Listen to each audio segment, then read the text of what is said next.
Hi students, வணக்கம். இப்போ என்ன பார்க்க போகிறோம்? இயல் 3 பயிற்சி 3.2 ஆறாம் கணம் என்ன கொடுத்துருக்கா? 20 சம பக்கங்கள் கொண்ட ஒரு வடிவம் இருக்குது. எத்தனை பக்கம் இருக்கான்? 20 பக்கம் இருக்கான். இதே போல் எல்லா பக்கமும் சமமாக இருக்கிற மாதிரி எத்தனை பக்கங்கள் இருக்குது? 20 பக்கங்கள் இருக்குது. அதான் நம்ம இங்கே வரைய முடியாது. ஓகே, பக்கங்கள் எத்தனை? 20 பக்கங்கள் இருக்குது. சம பக்கங்களாக ஒரு பக்க அளவு 3 மீட்டர். ஒரு பக்க அளவு எத்தனை மீட்டர்? 3 சென்டிமீட்டர்.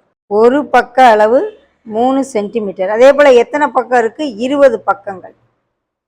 பக்கங்கள் மொத்தம் 20. அதன் சுற்றளவு என்ன? அப்போ சுற்றளவு ஈக்குவல் டு, இப்போ சதுரமாக இருந்தால் 4 பக்கம் இருக்குது, 4 இன்ட்டு சைடுங்கிறோம். முக்கோணம்னா 3 பக்கம் இருக்குது, 3 இன்ட்டு சைடுங்கிறோம். அருங்கோணம்னா 6 பக்கம் இருக்கும், 6 இன்ட்டு சைடும்போம். இங்கே 20 பக்கம் இருக்கனால சுற்றளவு 20 இன்ட்டு பக்கம்.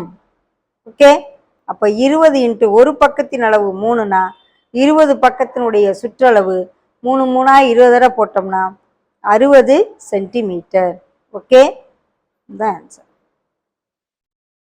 20 பக்க அளவு பக்கங்கள் கொண்ட ஒரு வடிவத்தின் பக்க அளவு 3 சென்டிமீட்டர் எனில் அதன் சுற்றளவு 60 சென்டிமீட்டர். ஓகே.